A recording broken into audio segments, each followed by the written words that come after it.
Ladies and gentlemen, my name is Zymox, and I'm your chief show attendant. On behalf of the two hosts and the rest of the crew, welcome aboard Weird Wednesday Flight number 13, non-stop, from your current location to parts unknown. Our flight will be at about 2 hours, and we'll be flying at the speed of sound. At this time, make sure your seat backs and tray tables are in their full upright position, and that your seatbelt is currently fastened. Enjoy the ride.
What's up, everybody? How's it going? Welcome to Weird Wednesday. What's going on, Jamie? Just getting situated. Getting situated. I hit the live button and I started getting my static in my headphones. Hopefully everybody else can't hear that. It's my own mystery sound. That's what's been going on. Everybody in the chat room, everybody have a good Halloween. You know, something that I noticed about pumpkins. Tell me if this is true. You know, the pumpkin I carved on our Halloween show, and then I did one the day before Halloween, and those some bitches rotted like in no time. Like when I was a kid, you could make a jack-o'-lantern and it would like last like the whole month of October into November. Now I like carve a pumpkin and I'm lucky if I get like 2 or 3 days out of it before the one I did for our last week's Halloween show. Like 2 days later, it caved in on itself and it had an afro growing inside. Oh, wow. Yeah. And yeah, it just like the other one I had to take out and chuck out in the yard today. But yeah, the first one I did, it just like melted into like a pile of pumpkin tar. Mine, I put outside the other day. It's just curling on the top where the hat went in. It's not rotten yet. I heard you can rub like certain oils and stuff on them and soak them in water first, all this crap. But mine didn't grow no hair yet. Huh. Yeah, mine had a full head of hair, like lots.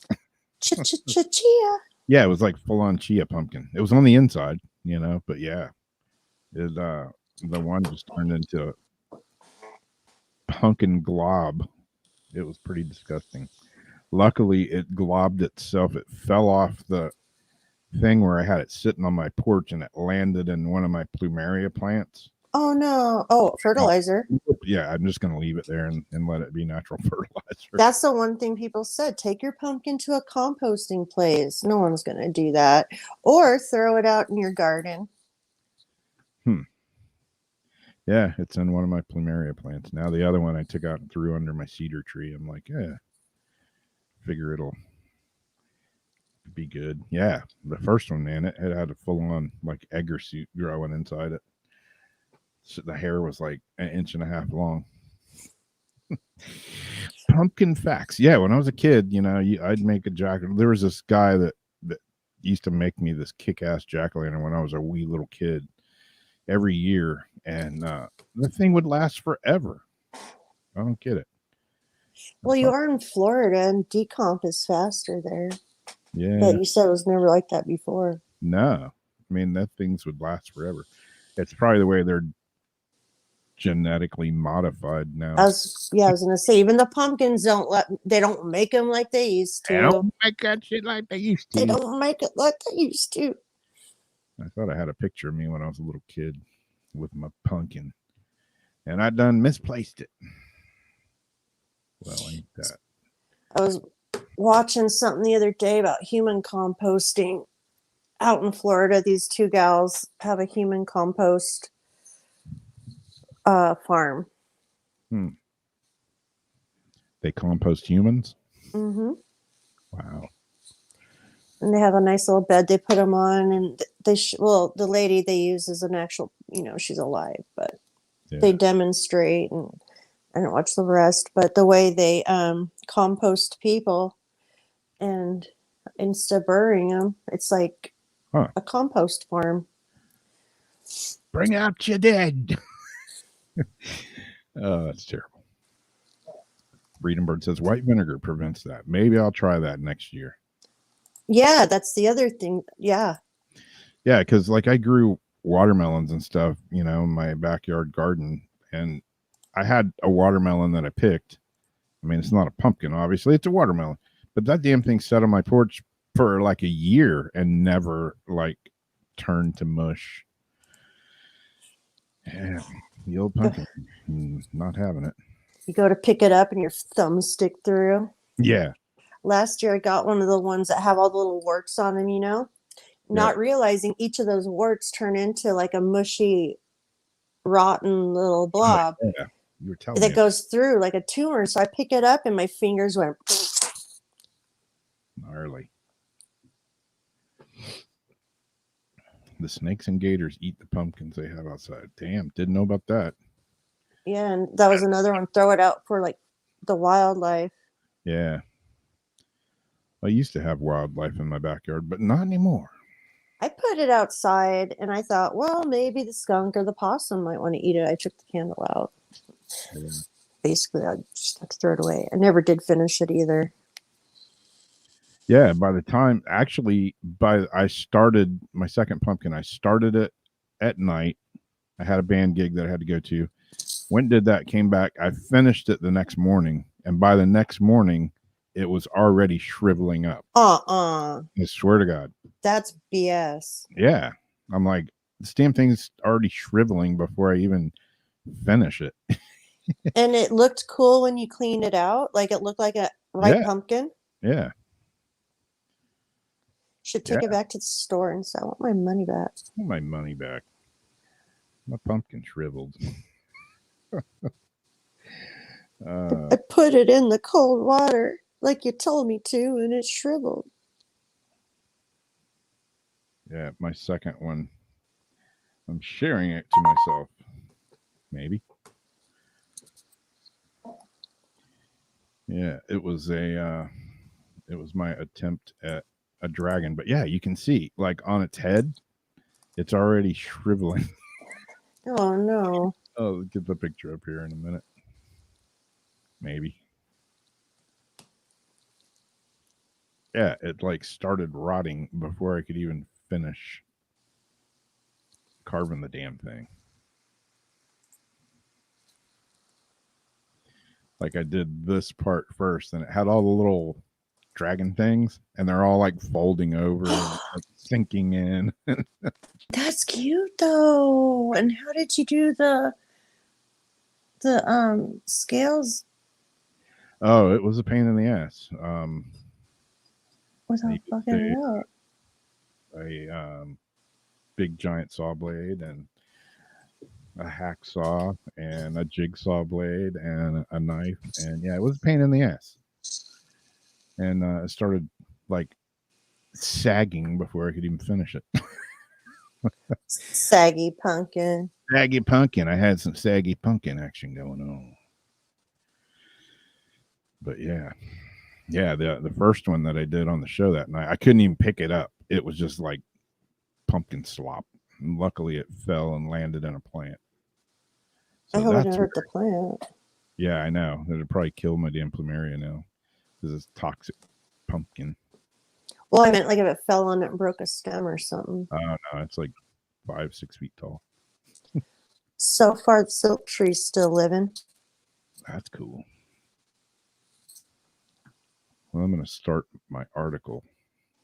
I'm going to start with my last one first. Because why not, right? You can. Because I can. And it's the longer of the ones. So, what? Don't delete. Did you read the headlines of the ones I sent you? Yeah.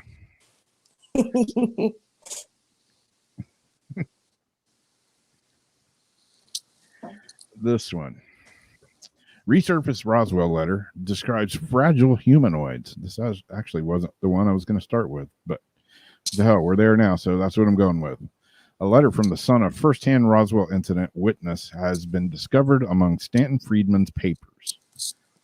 There's a few events in UFO lore as hotly debated as the Roswell incident, a case that continues to intrigue to this day, about which new evidence and testimonies continue to emerge. Perhaps the foremost expert on the events that occurred back in June 1947 was the late UFO researcher Stanton Friedman, who wrote several books and countless papers on the topic. Now, a previously unreleased letter that had been received from the son of an alleged military witness to the Roswell incident, a friend of a friend's uncle whose brother was there, who identifies himself only as Sean, has been discovered among the research notes. I have first-hand eyewitness account given to me by my father regarding flying saucers and so-called aliens that I think you should hear, he wrote. I also have relevant documentary evidence left to me by my father that I would like for you to examine. According to the letter, his father was a part of the unit that had been sent to the scene of the crash. He described how the debris was unlike anything he had seen before, despite having been familiar with jet engines, and he was trained as a mechanic.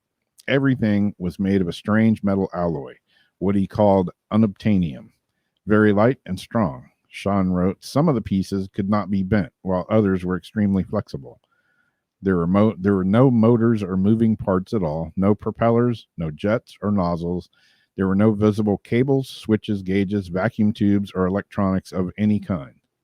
The strangest objects, he said, he found were metal reclining seats the size of a child, with notches for the head, body, arms, and legs, including notches for hands with spaces for 6 fingers. He then went to describe how his father had observed 3 small bodies that were decomposing and smelled bad, being loaded onto an aircraft for transport. He was told that these were the crew of the crashed ship. He described the entities as small and fragile with shark-like skin, no ears, mouth, or eyelids. They were humanoid, a bit smaller in proportion than a human. They also had 6 fingers on each hand, which matched the shape of the size of the notches he had observed inside the wreckage.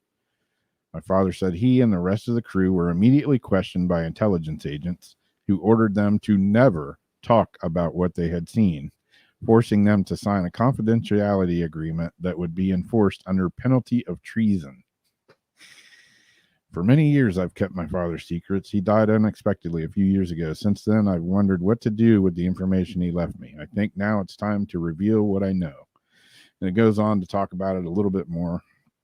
And then at the very bottom, it says whether or not there's any truth to this. However, it certainly makes for some interesting reading. So they don't know for sure. They haven't proven that it was Stanton Friedman's information, letters, whatever. Is that where that's where it came from? But I don't know. What do you guys think? Could be. Never know. So wait, was it handwritten or typed? It doesn't say. If it was handwritten, I'd get a handwriting analyzer to check that out. Yeah. There's a way too that they can run it through, and depending on like the speech patterns, like the type of words they use, and this and that they can figure out if like linguistically or whatever it would have been the same person. Yeah. Like just their speaking patterns. Yep. I know like CSI or they've been able to figure stuff out with forensics. Yeah. I mean, what he was describing in that letter, I've heard, we've pretty much all heard that through, various rumor mills and stuff about the Roswell incident, how the material that they did find was, this weird metal like material that was super light, and you could mold it and it would pop back into shape, or you couldn't bend it or whatever. And, we've all heard stories about the crew that was driving the thing, supposedly. But yeah, I mean, the part that's totally believable to me is the part where, the government agencies told them that they couldn't talk about it or they would be brought for treason. I can fully believe that. Yeah. I don't know. I mean, that's back in 1947, that's supposedly. I wonder if that material matches at all. Remember the new piece of material they found like 3 years ago?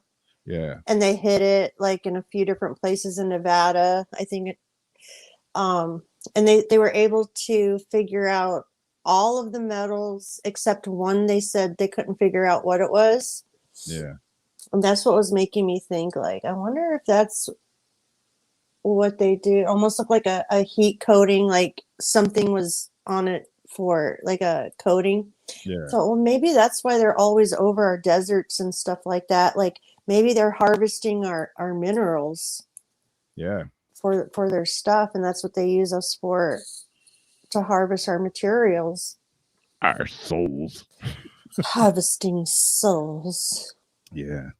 Yeah, I mean, and then there's that whole story with Bob Lazar, when they raided his house looking for a piece of material that they thought he had swiped from his previous work that they said he didn't work at. I'm like, but I would be like, but you guys said I didn't work there, so how could I have stolen anything? Because I never worked there, right?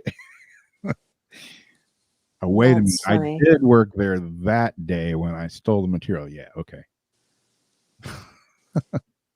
No, yeah. I wonder if there's any similarities between the pieces. Yeah, be interesting. We'll probably never know. No. Or we will find out the day before. Yeah. We get nuked or invaded. Yeah, exactly. We're getting all the answers. Yeah, it would be awesome to have Linda Moulton Howe on one of the shows. Heck yeah. Well, there's two. There's one thing in California. I'm not reading this one though, but a bear-rated leftover KFC from a California man's kitchen counter, which is kind of interesting. Bear likes KFC. He's like up on the counter eating it. And then the corpse flower just bloomed. That's once a year. Oh, yeah. So that just bloomed on the second, yesterday. That big giant went out there, right? Yeah. We also just had the penis flower that bloomed. Oh, yeah. But, yeah, that it's stinky thing. The corpse flower. Penis flowers. That where they came up with the word dickweed? Could be. Could be. Got some dickweed growing out here. And then one last update. If y'all remember the half shredded Banksy piece, where they auctioned on that painting and then it started to self-destruct and shred. And I think they were saying it was going to go for like 8.5 million, like were their guesses. How much do you guys think somebody spent on this? It's been sold. It has been sold. How much, if you had a lot of money, would you spend on that? $25.5 $4 million. Hoo-wee doggy. Somebody got more money than sense. Can you imagine having that much money to just buy a frivolous shit like this? Just buy a Banksy picture for $25 million, $25.5 million. Can you think of if you could just throw it away like that? Like, all the good that you could do with that much money? Yep. I would be going to all these pet shelter. I mean, I would, if I had disposable money, I would not be disposing it that way. Yeah. But tonight, okay, just going to start out with fucking China. China. Round heads are all the rage in China. So some Chinese parents are putting their babies in pricey headgear to make their skulls rounder. So they want their kids, I guess, to look like bobbleheads. Parents are buying but they don't fall down. Weevils wobble, but they won't fall down. Parents are buying helmet-like molds to make their baby skulls rounder. This is because perfectly round heads are viewed as the beauty standard in China. Other head-correcting products, from sleeping mats to special pillows, are also being snapped up. China's latest craze, and that sucks because it's a craze. So, like, when it's over, all these kids are going to have these big-ass heads. Yeah. China's latest craze involves parents shelling out for helmets that they believe can help mold their babies' heads into ideal rounded shapes. A report said the trend of putting corrective molds on babies' heads started this October, with parents flocking to stores to buy helmets for their children. These helmets resemble bowling balls and are supposedly catered to babies whose heads are flatter in the back.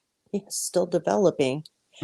They involve the mold being snapped onto a child's head for extended hours, with the belief that this can help shape their soft, still developing skulls into a more aesthetically pleasing round shape, per the country's beauty standard. The South China Morning Post highlighted one particular account of a mother who made a post on the Quora-like forum, call her Zia, detailing the use of a piece of miracle equipment she found that she had helped correct a baby's head shape. Titled, "I took my baby to head shape correction. Despite my family's protests," the mother recounted the process of how she brought her 7-month-old daughter to a medical facility to get head correction gear custom made for her. "I think wearing a head helmet has the same function as wearing braces, which is to correct a body part and make it more beautiful," the unnamed woman wrote in the now deleted post. "I have a flat head, and I know how painful it is for women who are chasing beauty. I don't want my kid to grow up and regret this part of herself. It's a fad. It just started. What if later they want the flat head?" Hoo-wee, look at that little girl. She got a head just like a basketball. Damn, that's sexy. "Look at that perfectly round noggin. Got a head like a bowling ball." She's got a head like a jack-o'-lantern." Wow. So, yeah. Well, I mean, some of them native tribes, they used to put rings around, kids' necks to stretch their neck. And they binded feet. They would do binding feet, the bones and stuff in the mouths. I mean, everybody's got their thing. But that usually goes back, into tradition. And this is just now they think it looks good. Yeah. Yeah, I don't have any kids, but I wouldn't. I would just look at them and go, hey, that's the way their head's shaped. That's the way God intended it to look. That's the way it's going to remain for the rest of their life. I mean, got more shit to worry about than the shape of my baby's head. I mean, if it came out looking like an anchor or something, yeah, you might want to try to do something. But if it's just a normal baby head, it's just a baby head. Just leave it damn thing alone. I mean, sometimes it can be a little cone shaped, at the beginning from the, when they would plunge them out. We are from France. We consume mass quantities. But I just think that's just like China. Wow. Another thing I saw that they do, they're ballerinas, and they might do this other places. And I just happened to see a group of girls from China doing this, but they're very young girls, and they take two broomsticks, two poles, and they put it at about a distance of here, maybe 3.5 inches, 4 inches. Each girl in her leotard has to be able to slide through that sideways. So they're all going through the line, and some are looking down. They have to slide through. One girl goes to go through, barely can make it. It's like, oh, she has to go back and leave. I think, well, that's great for their little self-esteem. These are like little kids. Self-esteem building. No, you're too fat. Oh, man. Well, here's one of those stories about, could be true, or it just could be lore and weird stories that have, crossed the internet for years and years. And that is, here's Cinderella's castle at Walt Disney World down there in Orlando, Florida. And the rumor is that Walt Disney himself is frozen at Disney World. There's a popular tale regarding Walt Disney World, located just south of Orlando in Osceola County, Florida. Walt Disney, the founder of the Disney theme parks, was buying and breaking ground on what would be his second theme park when he died in 1966. His project, Walt Disney World, as opposed to his first park, Disneyland in California, was completed in 1971. Yeah, I was there that year. The rumor ever since the park opened is that Walt Disney's body was frozen and is located in a secret room at the top of the towers at Cinderella's castle, waiting to be thawed and revived when technology is invented to allow this to be done. This means Walt Disney is always overlooking the park and its visitors from one of the highest points in the park until the day he is revived. It's a creepy tale, and that the park has long denied is not true.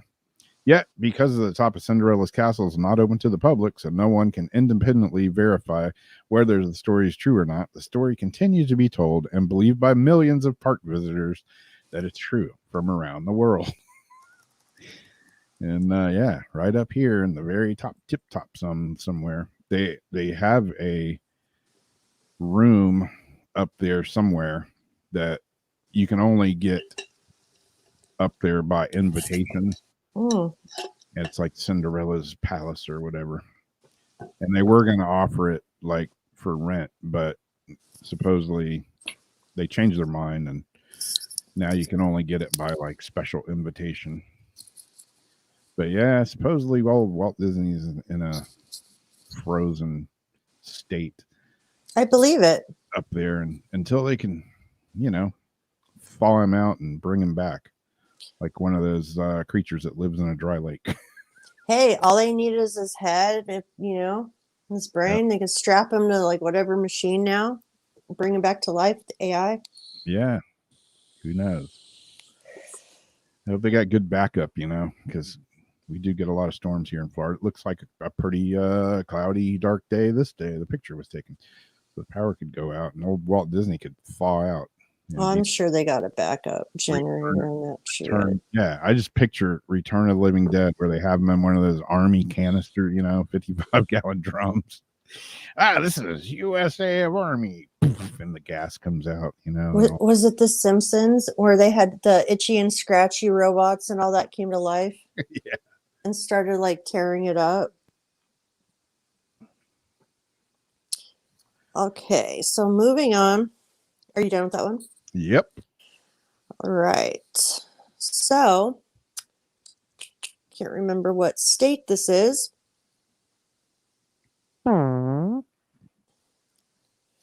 A woman who pooped her pants halfway through a marathon and ran with it in her shorts until she crossed the finish line achieved a personal record.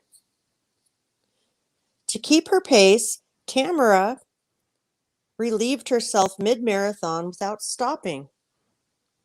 She didn't regret it. She ended up beating her best time 13 months postpartum. Yeah, she dropped some weight then too. Running can trigger the bowels for a few reasons, but most runners handle the urge differently. Tamara, her digestive tract is a well-oiled machine. Whenever she has a race or a long run day, her bowels automatically clear before she hits the road. Nothing was different the day of the Mountains 2 Beach Marathon, her sixth race of the 26.2-mile distance. And yet, about halfway through the race, she realized she needed to go again. How she handled the urge was unusual, by pooping her pants.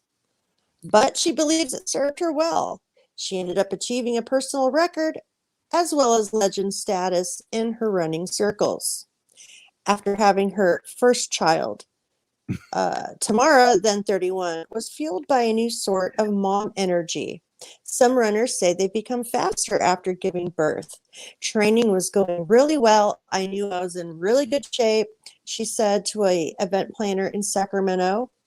The Mountains 2 Beach Marathon, which starts in California and ends in the city of Ventura, west of Los Angeles, would be her first postpartum race, and she thought she could set a personal record. And for the first half of the race, she was on track just to do that. But at mile 13 or 14, she realized she needed to go to the bathroom. She didn't want to lose physical or mental momentum by stopping, nor did she want one pit stop to prompt her colon to request several.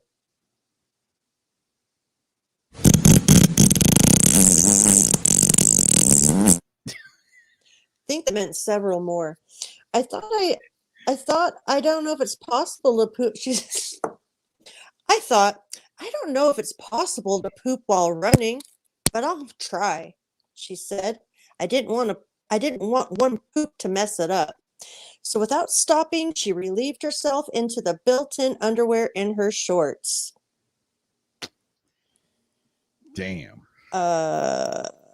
I had to focus, she said, and continued on her way.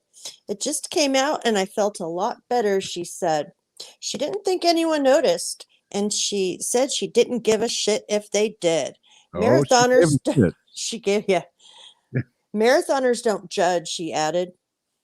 She maintained a PR pace with soiled shorts for roughly 13 more miles. She kept her mind focused on maintaining her fast clip, not on what was in her shorts. When she neared the finish line, she yelled to her friends, "I pooped my pants!" She quickly hit the medical tent for baby wipes and cleaned up in a porta potty. She ran 13 miles. She's going to need damn sure more than baby wipes to clean that mess up. Oh, it's going to be everywhere. She says it was worth it to run a 3-hour, 7-minute marathon, her fastest by about 1 minute, 20 seconds, 13 months postpartum. And then they continue to go on and on about people assessing the situation, how she could cut off some toilet time by what she eats at night and yada yada. But yeah. Well, you know. I want to see her face when it happened. If it's like a kid, she's running and she's like. Yeah. I mean, I will, you know, like you can zoom in on her there, you know. She's, you know, cute. She looks pretty cute for a girl with pants full of shit. Yeah. With saggy drawers. Yeah. I mean, those are pretty short shorts, so unless she had some tight ass underwear on. Well, they said built-in underwears. Yeah. Because I mean, oh no, those I'm seeing something else. That's a kid's leg. I thought that was like the cut up sides of it. Mike says I would have had to grab a pants leg and let it go. Like, yeah. It seems that they're like shaking it out the bottom of the leg. Yeah, I mean, I'd rather shake it out and just drop it on the road than run 13 miles with that thing You're like swishing running. around in your pants like a saggy loaf of bread. And then it dries like a baby. Wouldn't it be like Yeah. stuck in her butt? That's gonna start itching soon. He Yeah. says, but a putty knife and some Brillo. Yeah. Oh, gee. Oh man. Yeah, that's just kind of nasty. Wow. Damn. Hey, I guess I'll give her credit for finishing the race with shit. And beating her time. Yeah. Shitty She way to says, do it. I don't give a shit. They judge. Well, obviously not. Yeah. I don't think you give a shit about much. Yikes. Well, here's some more of that Florida lore. I've got quite a few of those tonight. Since I'm not doing the, missing 411 tonight. Okay. Giving it a break. I'll do another one next week. Got some good ones for next week. I'm not doing astrology this week either. Exactly, Wendy. What about the people, downwind of her? Like, they're back there just running, doing their best, going, oh. Maybe that's how she won. They all collapsed. Yeah. Oh. Started dropping back. Mm-hmm. Weren't in the wave of green funk or brown funk, I should say.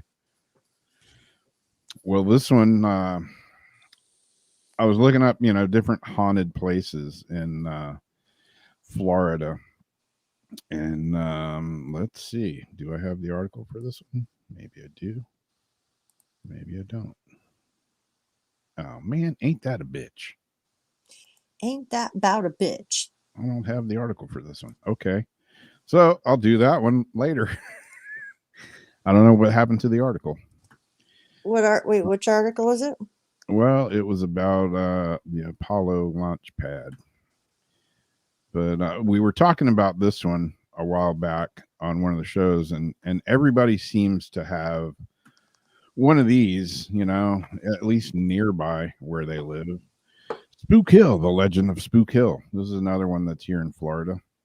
It's one of those mysterious places where you can go and your car rolls uphill. Come on, I know I got this article. If not, I'm gonna be shitting my pants like the lady there. What is going on?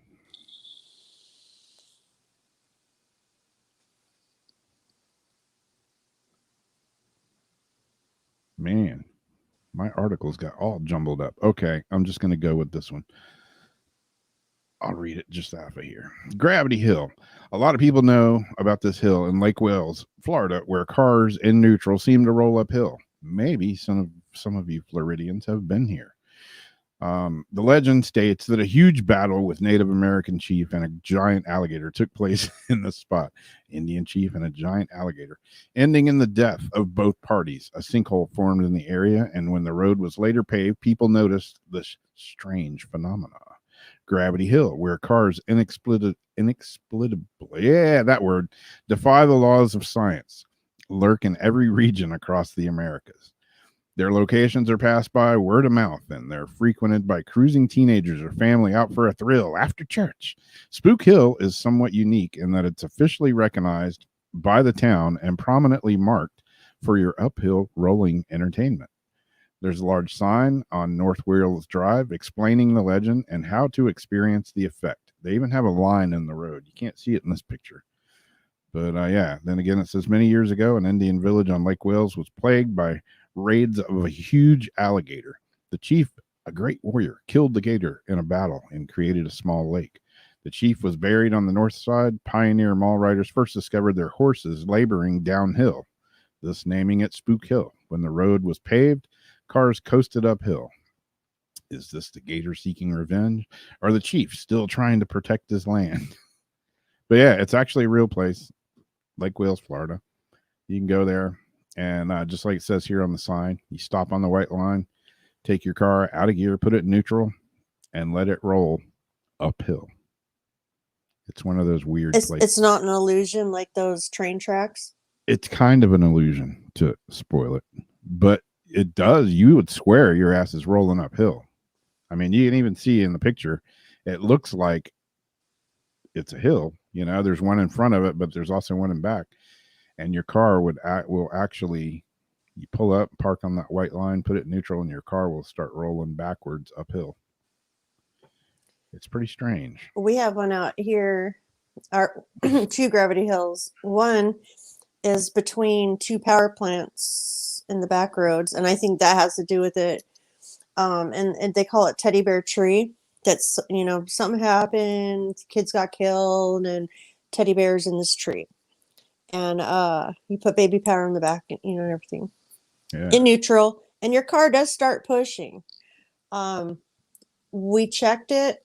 It does grade up, but I think a lot has to do with the fact that the power plants are there. I don't know. I haven't been able to figure it out, but that's the closest I could think. Yeah. Yeah, it's weird. I mean, I looked it up. I went there a long time ago. Let me see if I can find it real quick.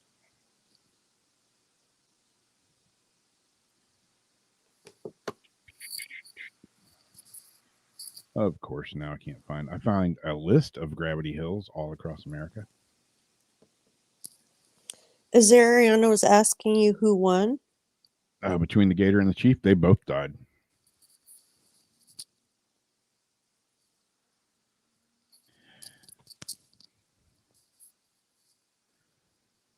What's the secret of Gravity Hill? Let's see what it says here. Lake Wales. I marked the beginning after a 90-minute drive to Polk County, blah, blah, blah, blah, blah. Let's get to the secret. Are they going to tell? Like for part 2. Yeah, exactly. And you can never find part 2. Because they never make it. Yep. God, this article's long. Yeah. It doesn't really tell. I don't know how it works. It's pretty weird. It may be an optical illusion, contusion, something like that, but it is pretty weird. I remember going there when I was a lot younger in my years, and it works. It absolutely works. And you'd swear your ass is going uphill in neutral. And cars don't normally roll uphill. No, they don't. But even like they said in the article, way back in the day, the pioneers would notice their horses laboring to go downhill, which what they thought was going downhill, but they were actually going uphill. So who knows? I don't know how it works. Maybe it's aliens. Not saying it's aliens. I'm not saying it's aliens, but it's probably It's aliens. aliens.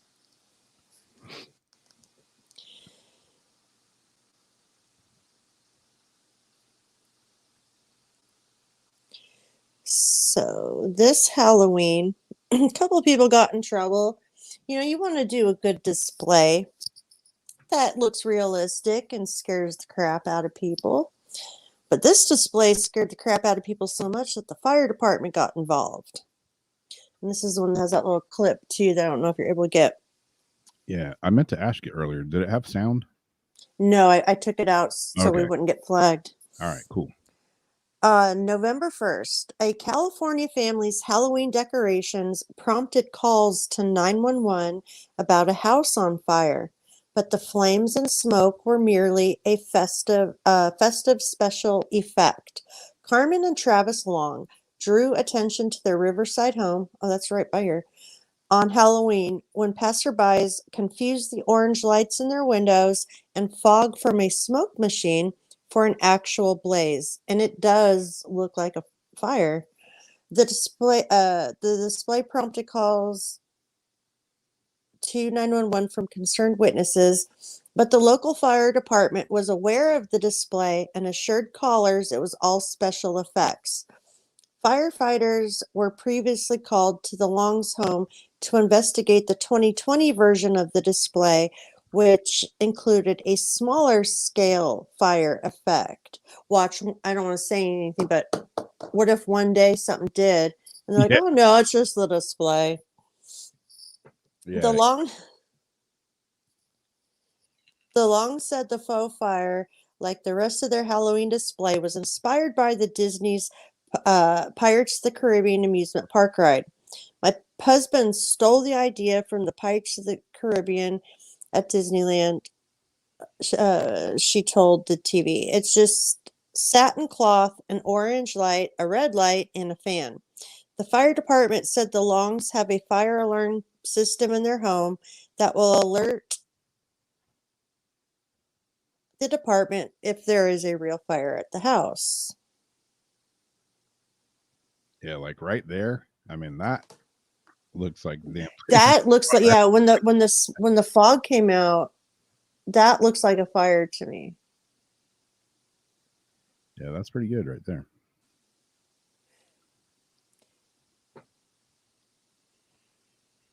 Yeah, now when their house catches on fire, yeah, there'll be a bunch of people in their yard going, "Oh, that's cool looking, man." No, my house is burning down. Yeah, good one. I don't know if you know the TikToker, Jairus. A lot of the songs he does. One of them is like that. Something in the sand. Like it's a sound that they use all the time. Yeah, yeah. So, do you know what his promo was? Yesterday, because he's dropping another song on Spotify. So he's on a plane.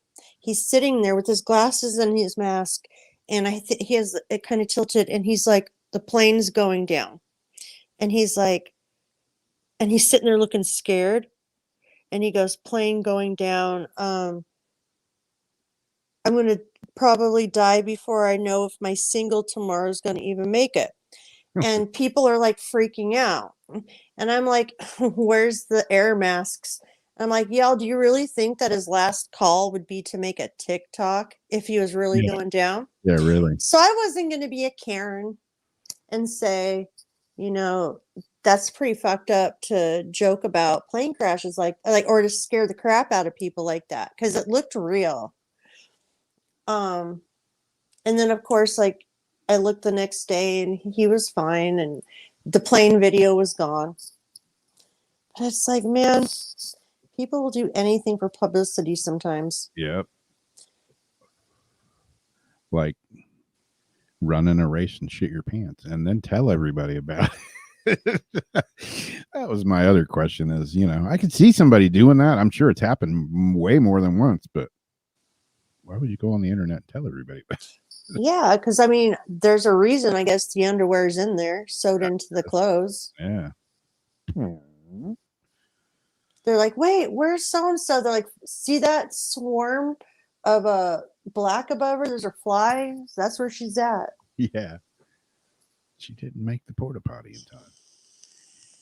So I found the article on this. So yeah, this is another one here in Florida. This is another supposed haunted place that you don't really hear a whole lot about. This is Complex 34 down at NASA here in Florida. Complex 34 was envisioned as a major launch pad for NASA until tragically 3 astronauts died in a cabin fire here in 1967.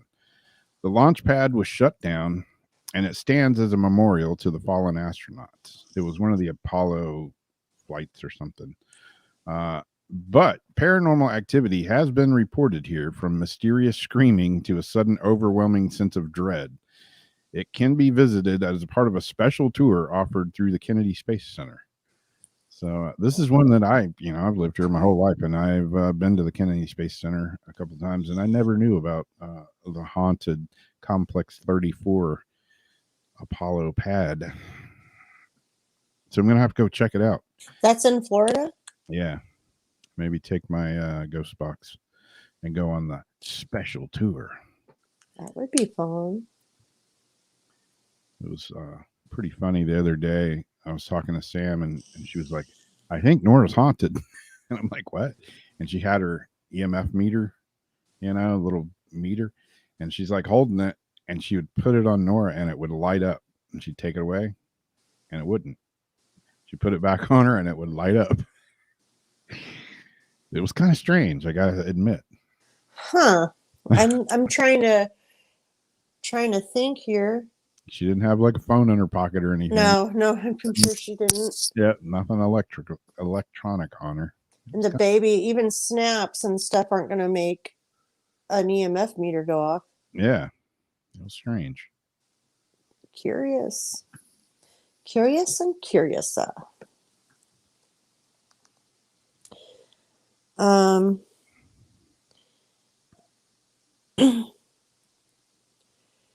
This is a little different. A woman strips off for no reason and drinks soap due to post-COVID delirium. A woman in her 30s shows signs of delirium and mania after contracting COVID-19. I shouldn't have said it.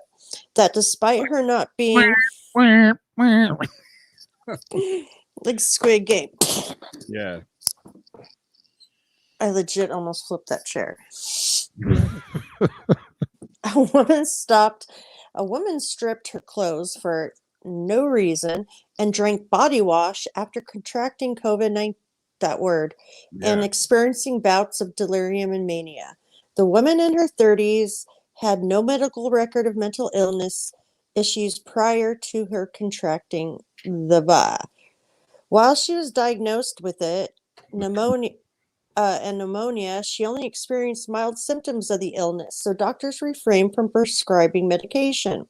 But on day 4 of her self-isolation, one of her relatives took her into A&E,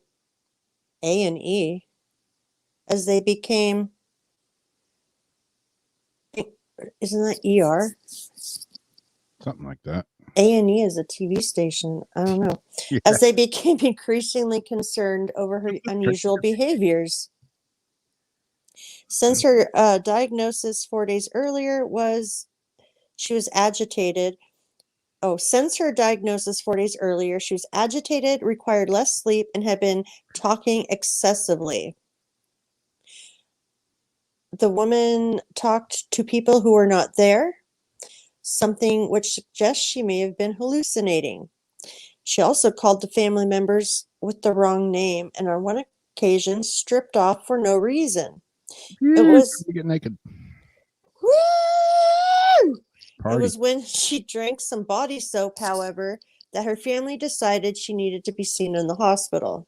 Yes, right. She also called to family members with wrong names, and on one occasion, I read that.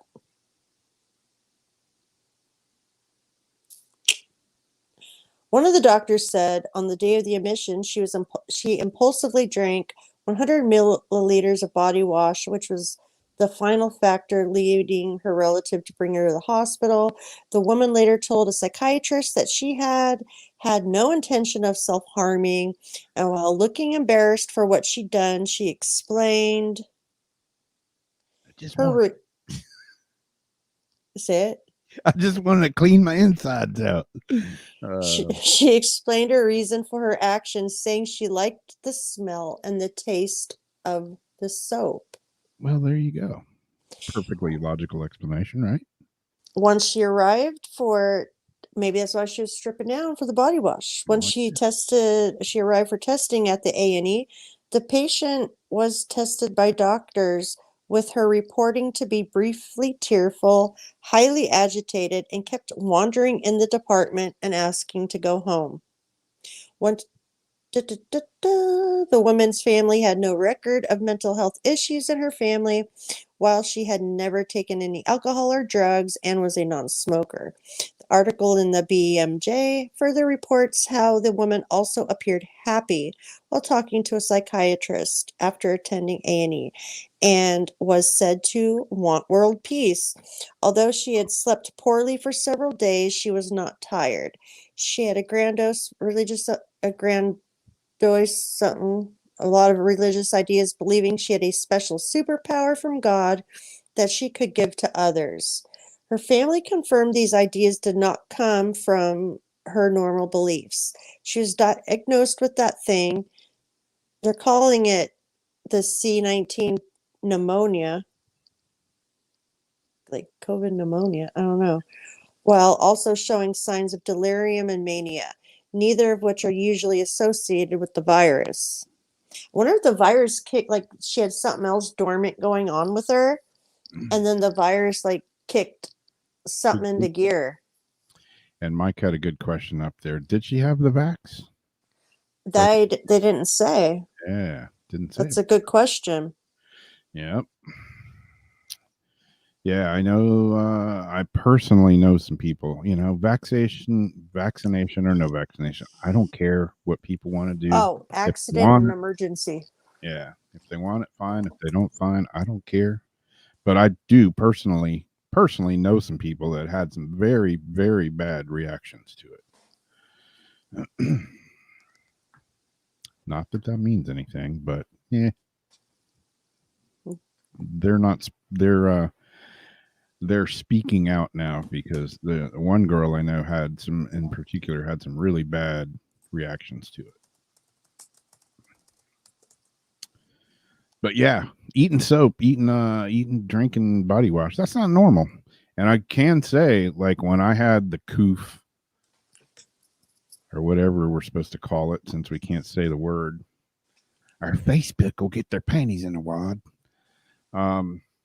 Yeah, I had like a panic attack. I don't know if, it's delirium or whatever. I mean, I was sick, like beyond sick, but yeah, I had some panic attacks during that.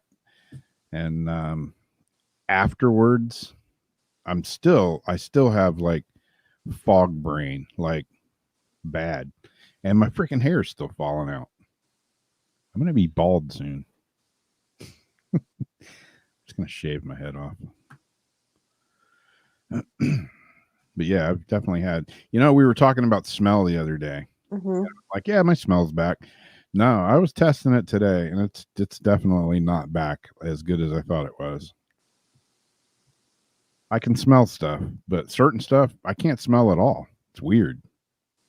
And it's just random. Like, some things I smell perfectly fine, and other things I don't smell at all. I like sniff them, and I know it has a smell that I should be smelling, but I don't smell it. And you still getting that burning rubber smell? Yeah, it's like something smells like burning plastic. Just every once in, not all the time, just every once in a while. It's like, oh shit, is my computer burning? Or, and I set up my snakes with the heating and stuff on all the cages. I'm like, oh shit, am I burning something? Am I cooking my snakes? What's that smell? Everybody else is like, what smell? Okay, never mind. It's just me being COVID crazy. You got hit with a lot of the possible like side effects. Yeah. Yeah, I pretty much got my taste back. Because even when I was really sick, like when I started getting better before I could taste anything, I've got some like just insane hot sauce in here. And I was like, I bet I can taste this. And I would like put a dab on a cracker and eat it and go, I can tell it's hot. But normally I'd have been like flipping out for the amount that I could eat. So I knew that was like my, blotter test or whatever you want to call it. Yeah. When I can put this hot sauce in my mouth and it just like makes my head want to explode, I'll know I got my taste back. Yeah, I could probably smell that lady that crapped her pants. Is Ariana? But yeah, even the other day, I'd cleaned a bunch of fish and I had all the like fish carcasses in a cooler, and they'd been in there for like 3 days. And I opened the cooler. That shit stunk. It's going to stink. I couldn't smell it. I was like, oh, I'm going to barf when I open this thing. Open it up. Couldn't smell it. Not a bit of it. Yeah. I can smell popcorn, but I can't smell a rotting corpse. Weird.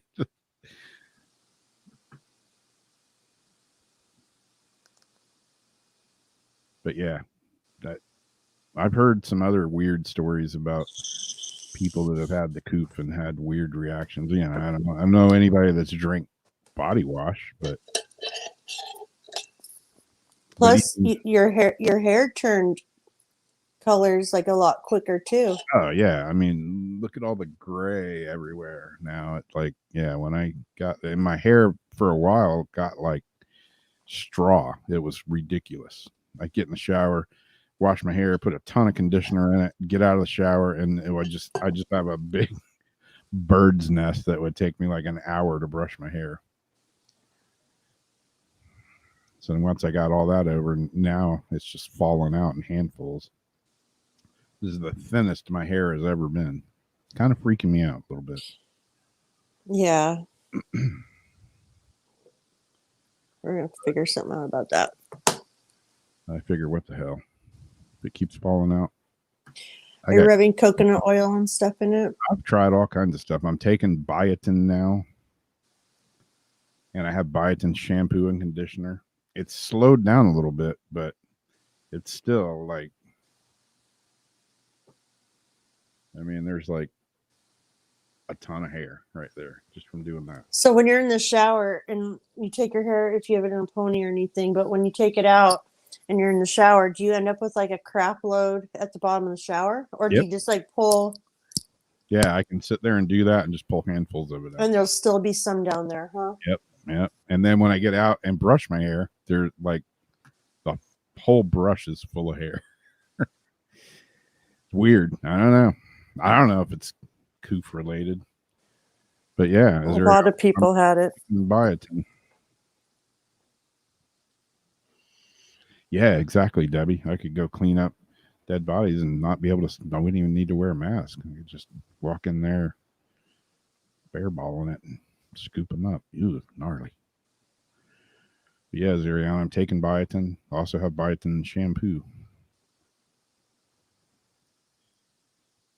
Yeah, with all the weird things that I have body-wise, my immune system and all that, I try to listen to my body, and everything in it has told me not to get the vaccine. And I ain't judging anybody that gets it. If you want to get it, fine. That's you. This is me. I just, not for me. Let's see. Is it your turn or my turn? Oh, I think it's me. This one, let's see. Where's it at?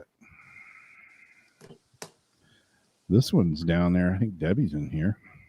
This one's down there in her neck of the woods. Maybe she's seen this. Yes, Debbie is here. Maybe she's familiar with this.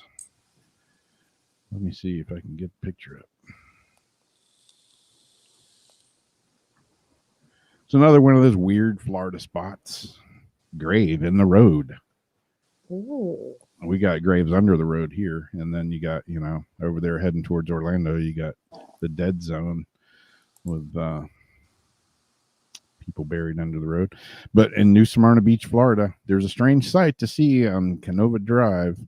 There's a grave in the middle of the road. And this is a picture I pulled up of Google Earth. And you can see it. It's right there in the middle of the road. The road splits and goes around it. And get back to the article. There's a grave in the middle of the road. This isn't a tale told to kids or a ghost story on Halloween. It's a real thing. The grave's for a teenager named Charles Demet, who was 16 years old when he was killed in a hunting accident in 1860. His gun accidentally went off, so the story goes, and he was hunting with a friend, and it killed him. His father decided to bury Charles where he fell instead of in a cemetery. Back then, it wasn't so unusual or that big of a deal. About a century later, though, as the area became more developed, the houses and businesses were being built, developers had a hard time getting permission to move Charles' grave. So they eventually gave up on getting through the red tape and just split the road so it went around the headstone. It's still there today, supposedly. So maybe Debbie's familiar with that area. She says many times. She said it's she's taken pictures of that grave. It's just over the bridge from her place. Yep, I figured it was right down there somewhere.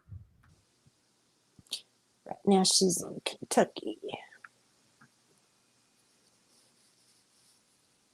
Kentuckians. There's some beautiful pictures too. Yeah. I seen of her drive. I've been to Kentucky. Last time I went there was for a funeral of one of my old girlfriends, which sucked. But yeah, Kentucky is a really beautiful place. There's some funky parts of it, but yeah. It's like everywhere. What is it? The Green Hills of Kentucky?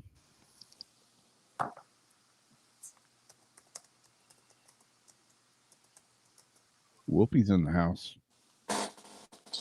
Wolfie. Yo, yo, yo.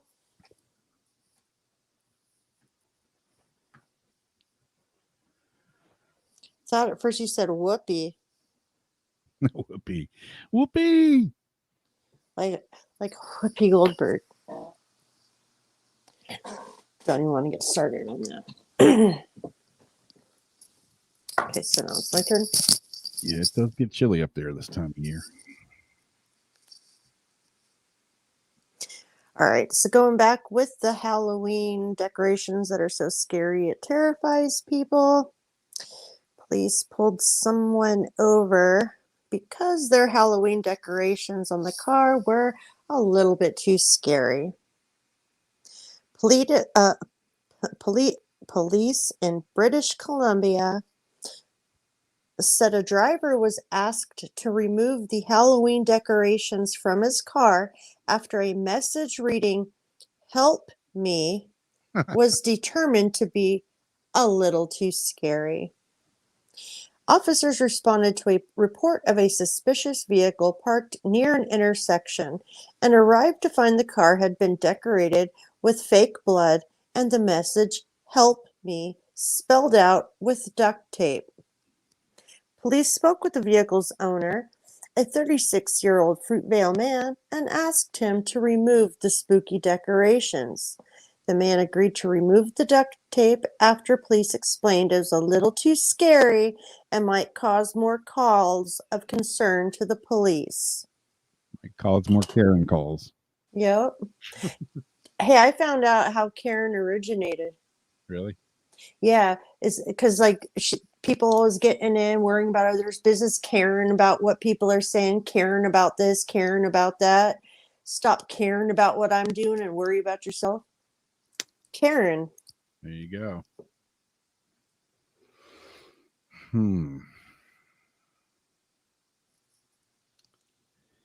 Yeah, there's a bunch of graves here that are unmarked that are just everywhere under the streets. I'm sure downtown at the fort, there's probably tons of people buried everywhere down there because you can't even, you can go down there and fly a little kite, but if they catch you putting a spike in the ground, man, they'll come out there and want to cart you off to jail. You can't touch the ground, you can't dig, you can't do anything. Can't metal detect on the fort property. That would be a great place to go. Heck yeah. But nope, the fun police will show up and tell you to take the decorations off your car and say, nope, no metal detecting here. Not today. Not today, homie. That's all I got for articles. I got called a Gloria today because what did I say? I said something to somebody, and it was against their little movement, and a Gloria is basically a Karen that is racist. Nice. I got called a Gloria. Gloria, that's a new one. I haven't heard that one yet. Either did I, so I had to look it up. Yeah. I'm like, dude, look at my family pictures. Stupid ass. You racist. Yeah. So yeah, a Gloria. Gloria. I'd rather be called a boomer. Yep, I am a boomer. I have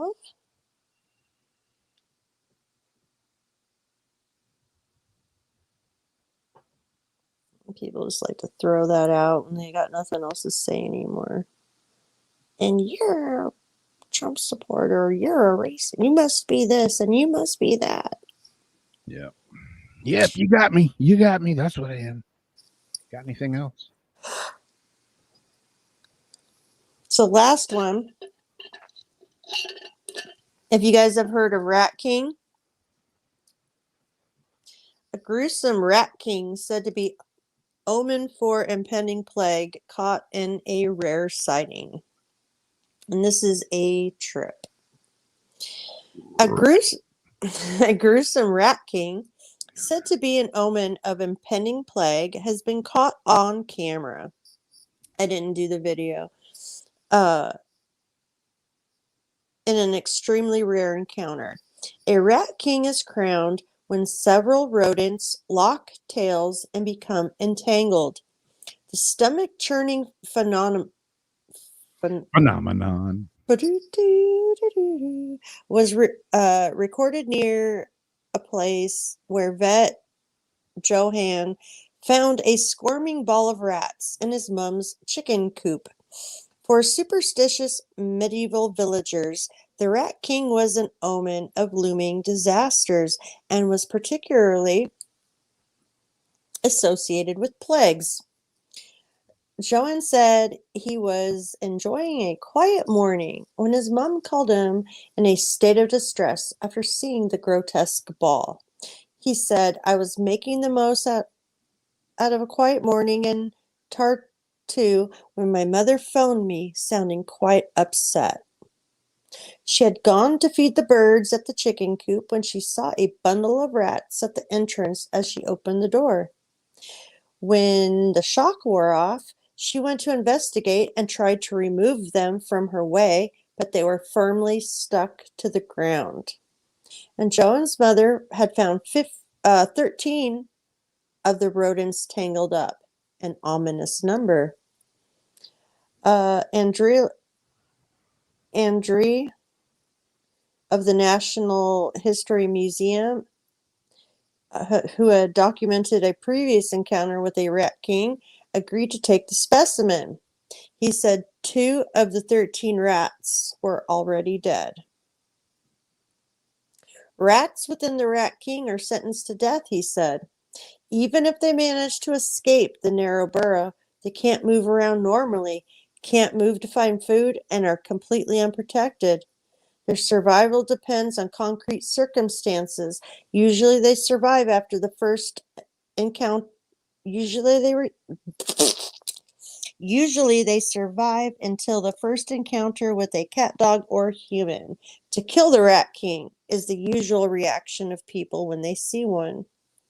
But he and Doctor were nonetheless puzzled by how the rats had become entangled, he added. The 28-year-old said there was a tunnel dug by the rats from somewhere underground to the surface near the door. And that's that picture in the top right corner. That's how they burrowed in. Since there's always ample food, water, and bedding supply in the coop, it's a perfect place for rats.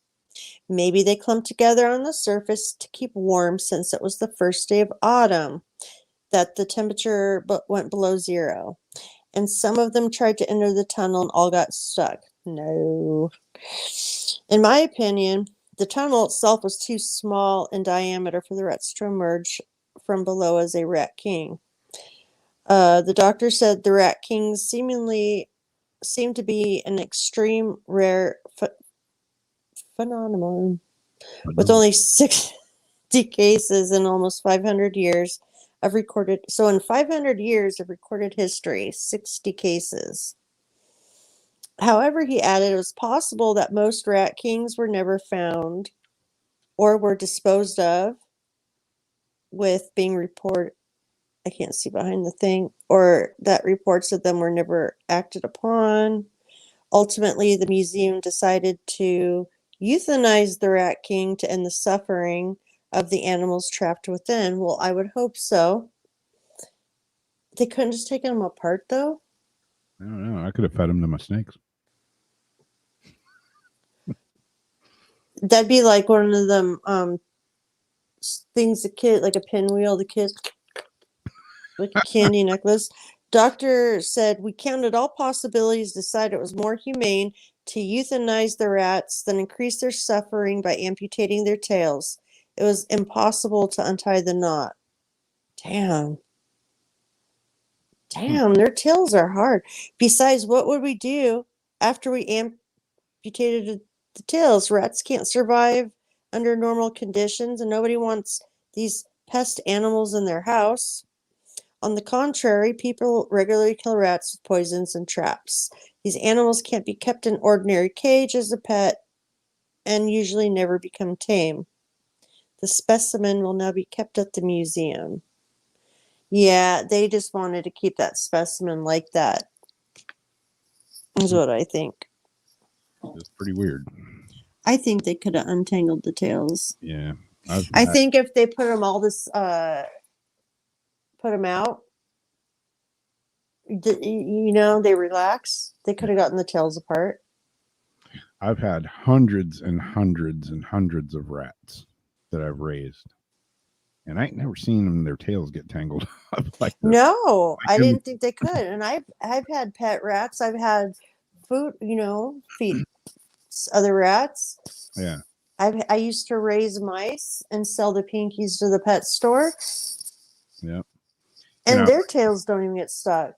This pile of rats up here, I mean, when I raised them, every bin would have a pile of rats. They all huddle up together, and they feel safer. They stay warmer when they're all in a pile. But yeah, with their tails all wrapped around like that, I'd never seen such a thing. What kind of malarkey's going on here?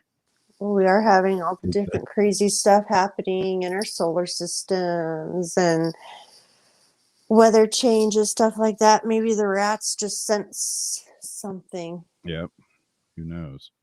So if they usually predict things like plague and all this, so in those 60 cases they've had, what tragedy, like, did anything come out of those? I wonder. Like, after the last one, was there some sort of like a flood or a bunch of crazy cryptic bugs came out? Yeah. Isn't it the Mothman? When the Mothman appears, like some tragedy is supposed to happen? I think so, yeah. Yeah. I might have that wrong. I do have one other article that I found. It was hiding. Hiding in plain sight. Exactly. You ever driven down the road and seen these weird lights? Green lights. It's another one of those weird Florida legends and lore stories. The Oviedo Lights in central Florida near Orlando is the town of Oviedo. It's home to one of the most mysterious phenomena in Florida. There's that word again. Phenomena. When crossing over the bridge across here's a good one, Econolachi River, just outside of Oviedo, people will often see weird greenish glowing lights rising out of the surrounding swamp. And those lights are said to sometimes chase cars. The lights have been reported being seen for at least the past 50 years. And were it not for the propensity to chase cars going across the bridge, many people would dismiss them as swamp gas. The fact that they seem to go after cars are hints at another explanation. Sometimes the lights only appear as one light. Sometimes there are as many as 5 together. Though they usually appear in pairs, no one knows exactly what causes these lights. Oh, I just got another one of those sidebar notifications. 23 and Frisky just texted me. No one knows exactly what causes these lights, but they remain an attraction in the area to this day, especially with teenagers who go out hunting for the lights and probably drinking and smoking and everything else. But yeah, it's another one of those weird Florida funky things. I will say, I was coming home from Cape Hatteras, North Carolina one year, and there was like 6 of us in my VW van that was a diesel that, God, seemed like it took 4.5 weeks to get to Cape Hatteras in that thing. But we were coming back on I-95, and it was like 2:00 in the morning, and I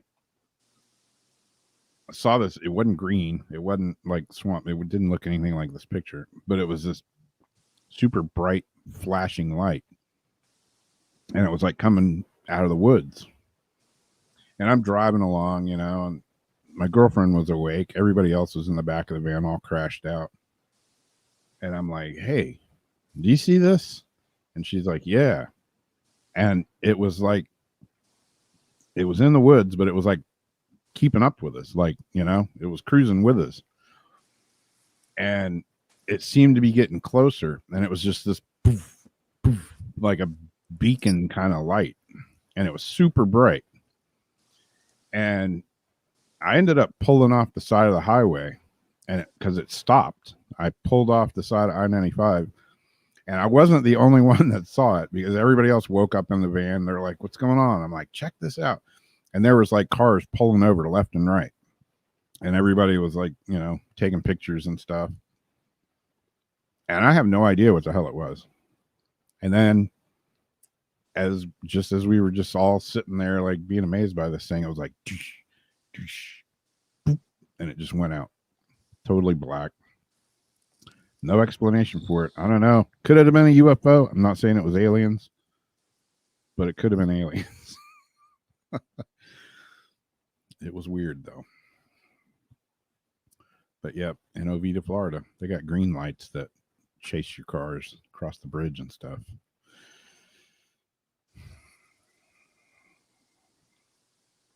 So now I'm officially out of articles.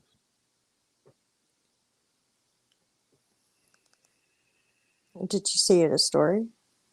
Nope. Other than the one I just told. Oh.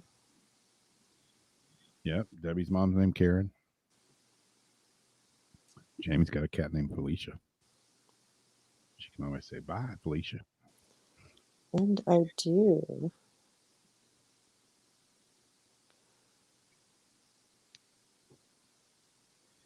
Yeah, D. That's my problem. I get like, that's my other problem. I was telling Jamie, I get like really tired now. Like I can go, but man, when I stop and sit down, it's like, yeah, I was gonna like if I'm on Jason's show and I'm not talking, I'm really struggling to stay awake.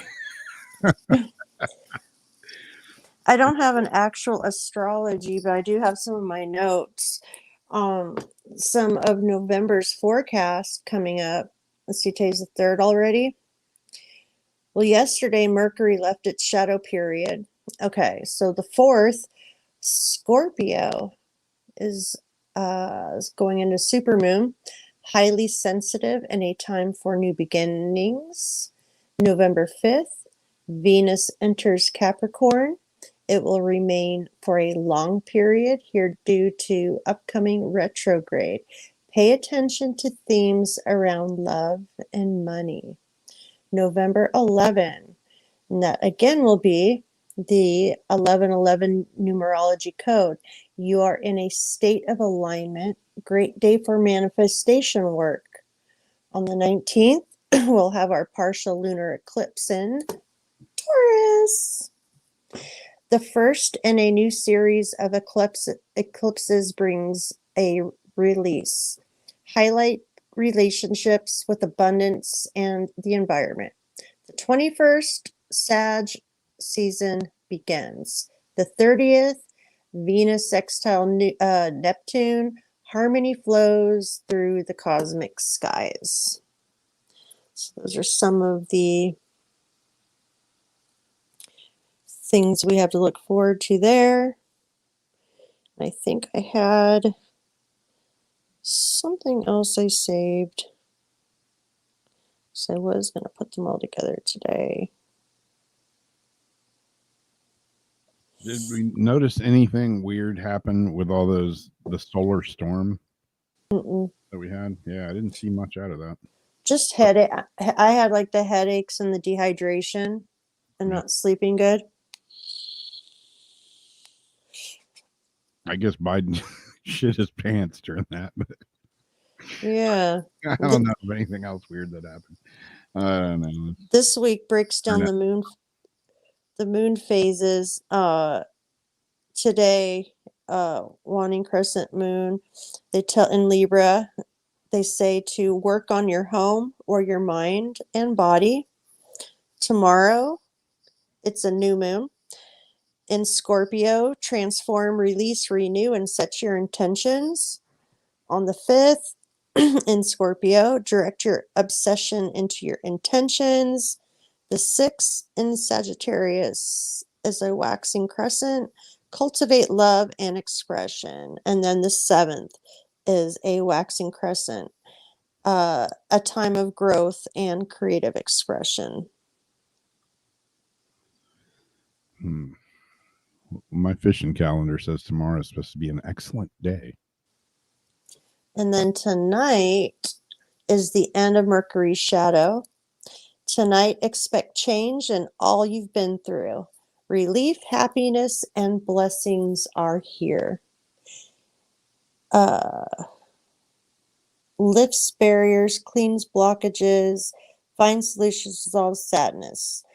And to affirm, say, my road is now clear.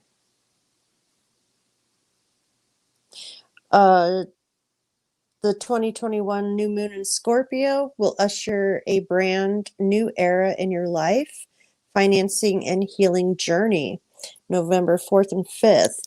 This new moon happens to be one of the most transformable lunatations of the entire year. New moons spell new beginnings, and in Scorpio, you can expect a radical transformation, rebirth, and dawn of a new era when it comes to your healing, love, life, intimacy, finances, and karmic work. And then October 31st through November 11th, every year on October 31st, a spiritual portal opens up. This day marks All Hallows Eve. The veils between the physical and spirit worlds are the thinnest during this time all year long, bringing you closer to your truth and deepest desires. Right now, your manifestation power is at an all-time high as we approach the most powerful manifesting portal of the century on 11/11.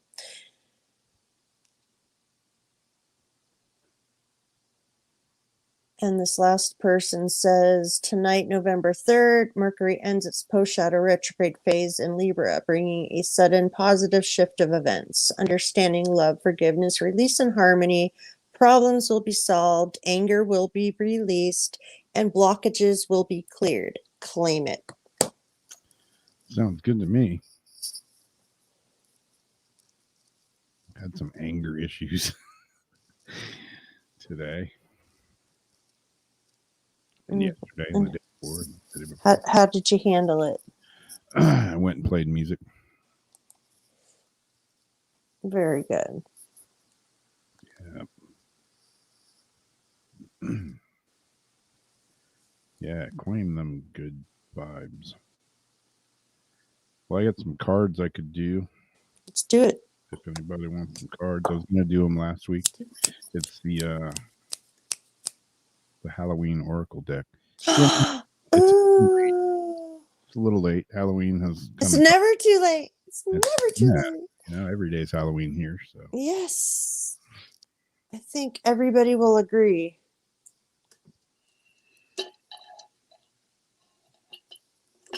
I wanted to get this zombie girl deck that this lady, she's a reader on TikTok, and anytime I come on, she's like, "Oh, I'm gonna run the zombie deck for you."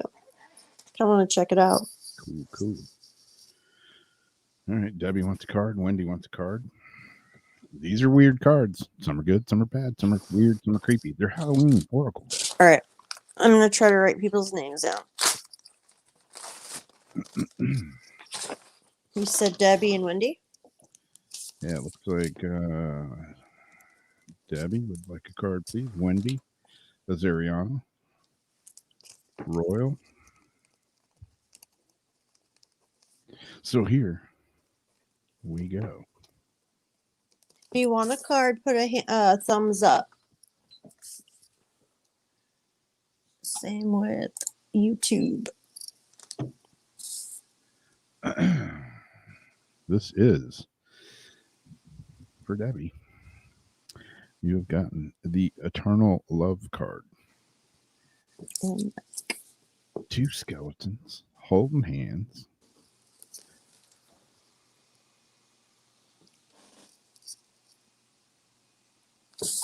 Let's see what it says about eternal. That one's Debbie's? Yep. Oh, that's cool. When the body leaves us and our souls are above, our possessions no longer. Nothing remains but the intertwining of love.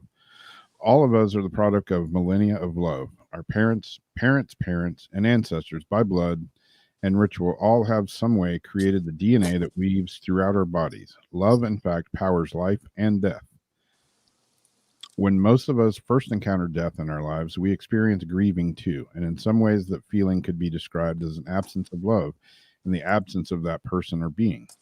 But the kind of love that is often shared between family members, friends, and lovers, separated only by physical death, is the kind that poets wax lyrical about, that is truly eternal and transcends death. Should you choose this card, you are being reminded that love is the most powerful force in the universe. It is more powerful than death itself. Love lingers. It leaves its own legacy, and we should be aware of this every day that we live. For those that are ready and desiring of a partner, it also indicates that significant love is close at hand and ready to be open up to you in this new experience. Aww. So yeah, that's a pretty cool card. It looks, starts off sounding kind of like, ooh, but then ends kind of like, oh yeah. I think that was perfect for her. Yep. And then you've got Wendy.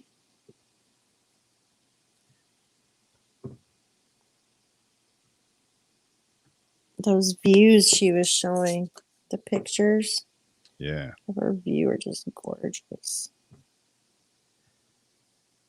All right, Wendy.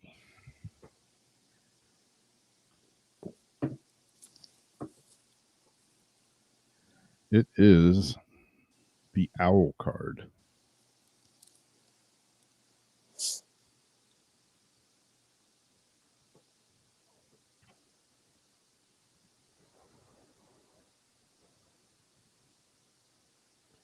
The owl card. Wise seeing, wise action. Silent winged and wise. All seeing creature of the night. Show me the way. I will follow you in flight.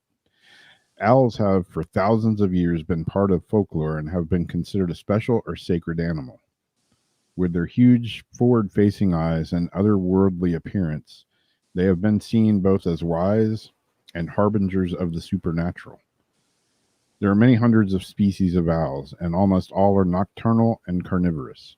Interestingly, they all have specially designed feathers that enable them to fly silently at night, giving them an incredible hunting advantage, sort of like having a stealth mode. Many deities were said to be able to change into owls, and perhaps the most famous was the Greek goddess Athena, who was famous for her strategy and intelligence. To this very day, the capital city of Greece, Athens, has Athena's owl as its symbol. Should the hooting owl come looking for you this Halloween, it indicates the need for wise counsel or further information before you make a decision. Considered action is warranted. Think before you act emotionally and ensure you think strategically, not impulsively. So yeah, if you have something you're thinking about or a big decision coming up, you want to think about it strategically and not impulsively, according to the wise owl. Which is usually a good word of thumb in general. Yep. You've got Azariana. Wasn't that an owl that used to ask how many licks does it take to get to the center of a Tootsie Pop. Tootsie Pop? I always failed that test. Wendy said that owl is her spirit animal. Well, there you go. Just pulled it out of a deck of, 50-something cards. So, some people say, oh, it's just a deck of cards with writing on it. Other times, could be a meaning behind those cards that are pulled. All right, who am I doing next? Zariana. Zariana.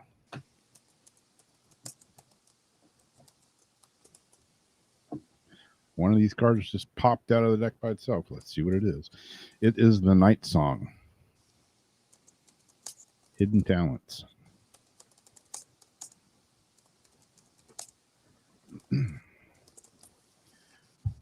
The Night Song. Hidden Talents. A ruby red bird singing in the darkness full of sound. like an unopened present, ribbons still bound.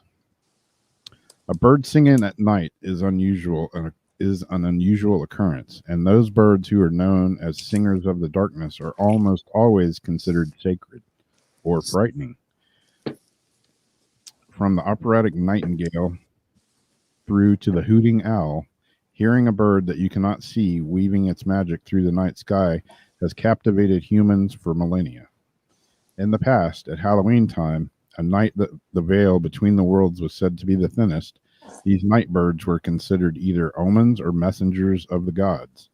Depending on the culture, their voices were perceived as good luck and positive validation, or alternatively, a warning about continuing on a certain pathway.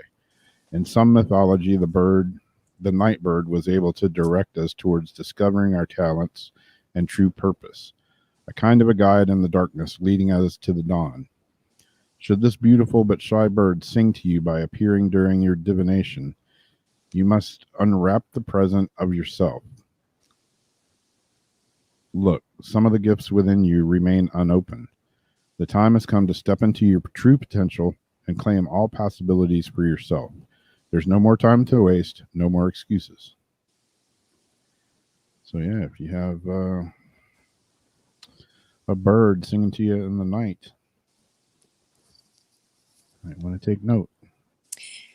And next up is Mr. Royal Howard.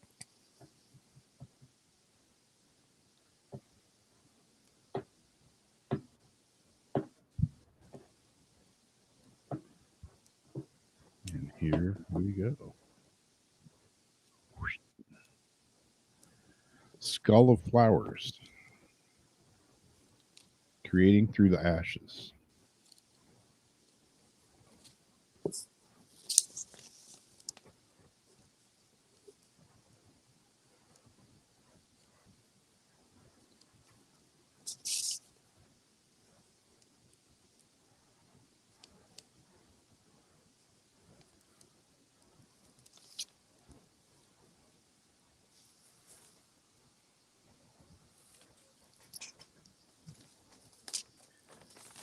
I know the page. There it is.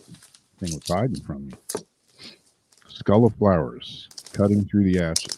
To blossom and bloom, the work must be done. Through fire and ashes, our fortune it comes. Before flowers are born, they are sweet buds on a plant that came from a smaller form like a seed or a bulb. The seeds need to be prepared, nourishing soil to grow to its potential. Some plants and trees only seed after fire or a period of extreme adversity like drought or flood.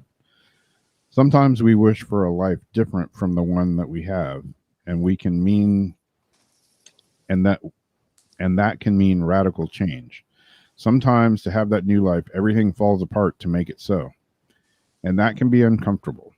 We may lose our relationships or they may change.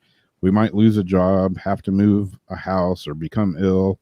All big events that lead to a reassessment of our lives. The Skull of Flowers illustrates that there is a sureness and yet rawness to creating again, to starting fresh. Sometimes the universe gives us a blank slate to work from, so we can build what we really want rather than just settling for less. The Skull of Flowers celebrates not just the kind of phoenix energy, but an energy of success and full bloom throughout adversity. And yeah, that's, to sum it up, one door closes, another one opens, basically. Yeah, sometimes radical change can lead to awesome change that you may not see at first. Until you reflect back. Yep. Yeah, Wolfie, this is the deck by Stacy DeMarco, the Halloween Oracle deck. Wait, did you just finish Royals? Yep. Okay, then Mike. And that actually, the card I just pulled for Royal is what's on the cover of the book and the box. Oh. I like it.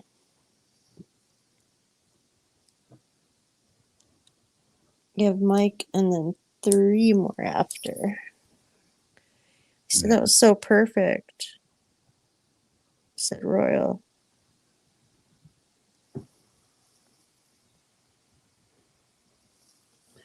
Yeah, you know, these cards are like, no matter what deck it is, there always seems to be a message that, you know, kind of like pertains to something. Really, some people just, you know, poo on the cards, and I don't know, man.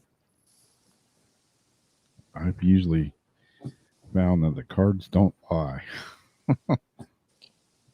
And it's just called like a Halloween deck? Like made by who? It's from Stacy DeMarco. Yeah, it's just a Halloween Oracle deck. It's really cool artwork and stuff in this whole deck, though. That's kind of what drew me to it. That, and, you know, it said Halloween on it. All right, Mike. It is the skeleton card. Skeleton, and underneath it says strength. Looks like it could be a scary card, but then you see the word strength.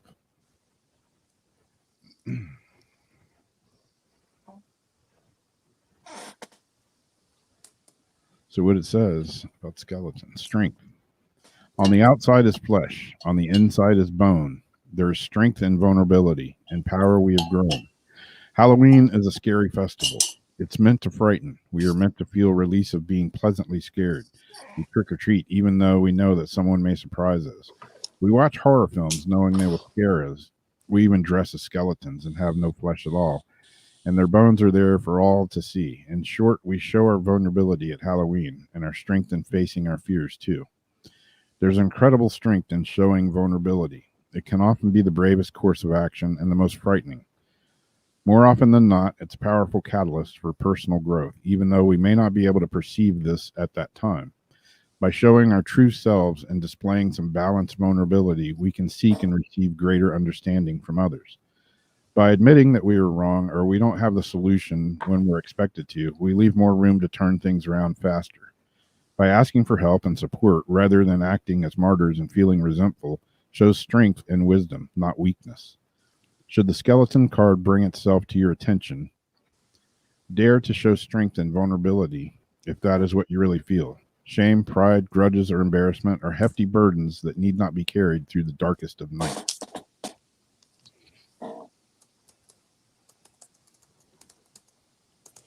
And then after that one, after Mike's, we've got Breer.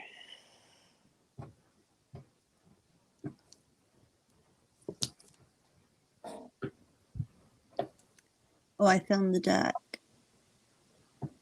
What's that? I found the deck you're using. Oh. On Amazon, it's 18, and Walmart, it says $12.76. Looks like the same deck. I forget where I got mine at. I think I got it at the store here in town. And I probably paid more for it, but yeah, that's a good deal. Really cool artwork throughout the whole deck. eBay has it for $11.50. Damn. I don't see any difference though between like the cards. Who is this one for again? This one is for Breer. All right, okay. Here we go. It is the Cauldron, Synergy and Healing.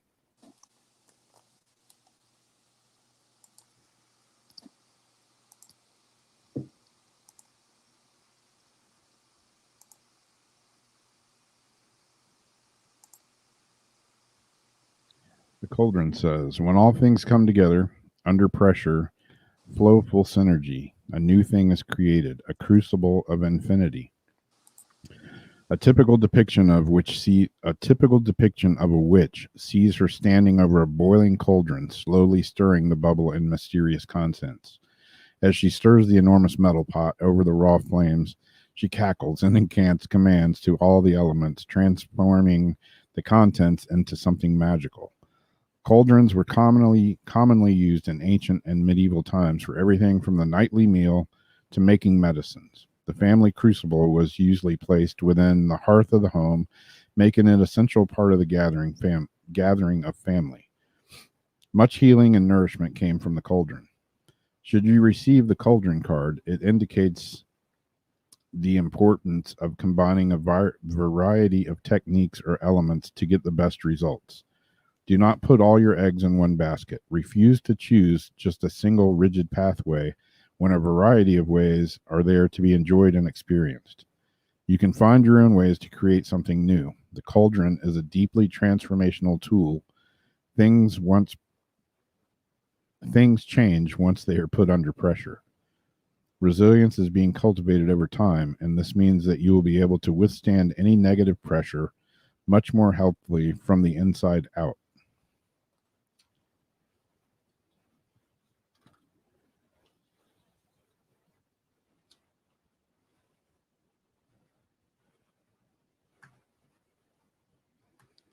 Yeah, I can, Wolfie.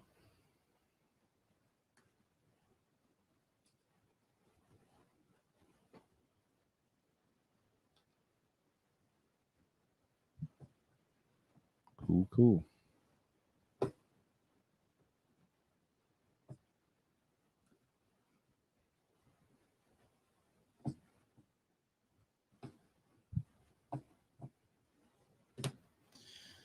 All right. Card for Wolfie. The apple. Risk and reward.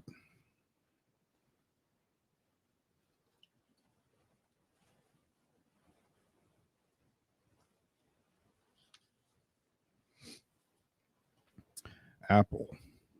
Sweetest icon, risky red desire, poison and freedom, tempting hearts of fire. Apples have been a symbol of salmon for a long time. Apples, when cut in half, have a seed pattern that looks like a pentagram, and so the Celts held the fruit to be sacred. Bobbing for apples, a game traditionally played at Halloween, has its origins in the Salmon Festival as one of the oldest associated with its celebration. The transitional way to play is to place 3 or 13 apples in a barrel of water, and the game is to try to bite an apple whilst it floats and bobs in the water. Hands must not be used, and the people often compete with each other, bobbing at the same time. It's believed that the Romans brought the custom to Britain, and there are quite a few images recorded through art of this activity in both cultures. It was said that unmarried women who placed the apple they had bobbed under their pillow would dream of their future husband. In Newfoundland and parts of Ireland, even today, Halloween is called Snap Apple Night. Candy apples, apple on a stick covered in toffee, or red cinnamon. Although not quite as popular now as they once were, as Halloween fare are now making a comeback as a fun and simple treat to prepare on this night. Apples have been an iconic part of mythos from ancient times to modern. The story of the poison apple in Snow White, to the Roman goddess Pomona's magical apple tree, to Christians' tempting fruit of the Garden of Eden. Should you receive this apple card in a reading, it is time to look how risk plays out in your life. Are you hedging your bets and not trying anything new? Do you want to change but are not willing to change anything? Are you willing to risk to get a greater reward? Or alternatively, are you risking too much too often? So yeah, that's one to ponder for sure. Yeah, that's a good card.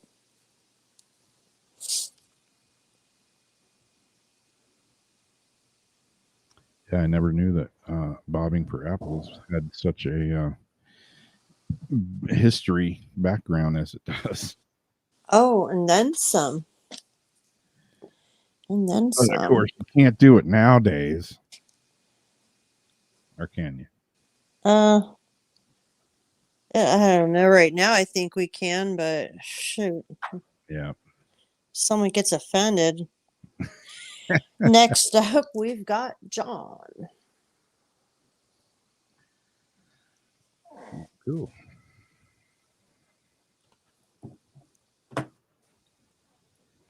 Boom. It is. Ooh, the werewolf card. Exploring wilderness.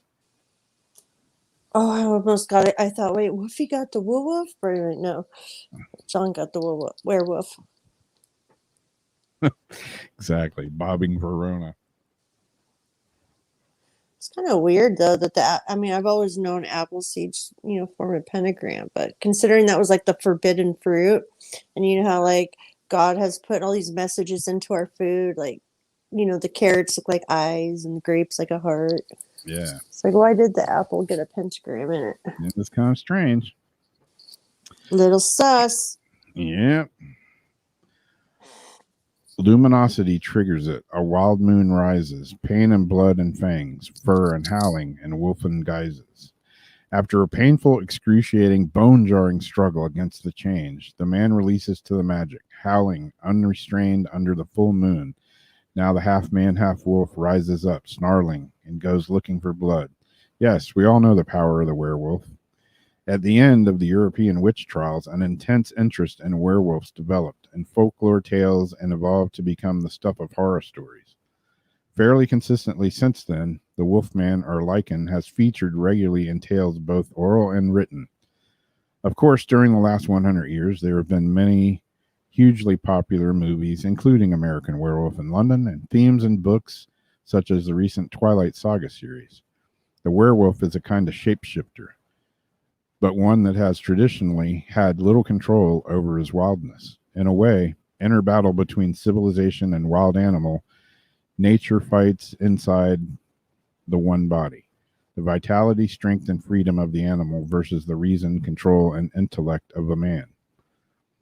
Which one, though, is the dominant force? Which is the healthy balance between our animal nature, one that is wild, free, and connected to nature, or radically civilized humanness separate from our dominant over nature?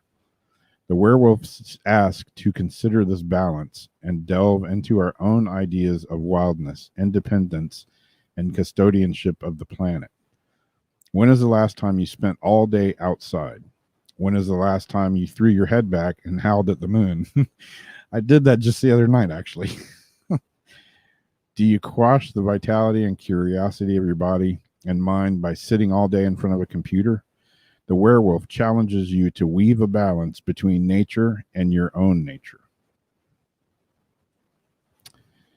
Yeah, my neighbors probably thought I was crazy. I howled at the moon the other night just because I, felt like it for some weird reason. Tried to get my dogs to join me, but they just looked at me like, what is this big idiot doing?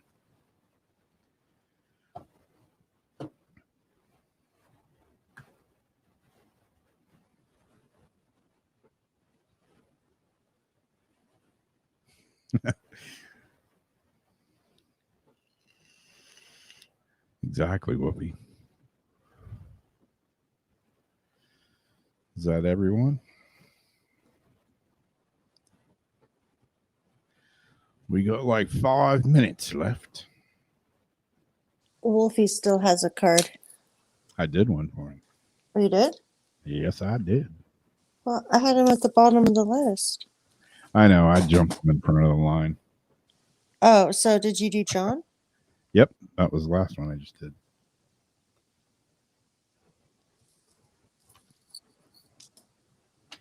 Cool. Well, I'm going to pull myself a card and see what it says. Yeah, I was going to ask you to pull a card for me, too. All right. I'll do you first. Look, boom. Just came out of the deck. What is it? It is the Skull of Stars. Infinite possibilities. Ooh. Boom. Turned right to it in the book, too. That's awesome when that happened. If I think so small, when galaxies spin within, realize that you are made of the stuff of stars, and infinite possibilities begin. The skull brings us back to the fact that we are all made of the stuff of stars, yet many of us think so small. We are each born with a blank canvas to paint upon, and we are indeed an open sky of possibilities. It is easy to feel small in a world that's so busy, impersonal, and seemingly self-absorbed. We can at times feel lost and unclear about our directions and loss of sight of our place in the cosmos. The Skull of Stars reminds us that we are only limited by our own imagination and boundaries. If we can dream it, it is possible. The card indicates that you need to think bigger and move broadly about your future and what you would like to achieve. Perhaps there are false beliefs, often old, that no longer serve you as you grow and change. Sometimes these beliefs may not even be yours. They may have been imparted to you by your parents or a wider community. You feel rather incongruent. You feel rather incongruent to you. You need to endeavor with all of your heart and soul to live the life you want and honor your own wishes and truth. So that one word, incongruent, totally screwed me up.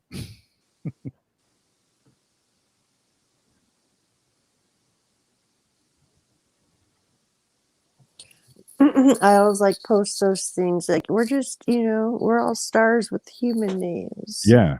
I mean, so much percent carbon, so much percent, I started reading that and I'm like, this seems pretty like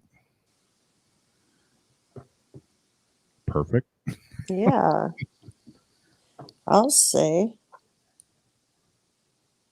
All right. I pulled myself the death card. Is this good or bad? I don't know. It's good. Yeah, it looks scary. It's got the death moth on it, like off the cover of what's that movie? I got the shirt. I got the shirt from the movie, man. And all I got was this lousy t-shirt. That's all I got. I went to see the movie. You know that movie. What's in it? Silence of the Lambs.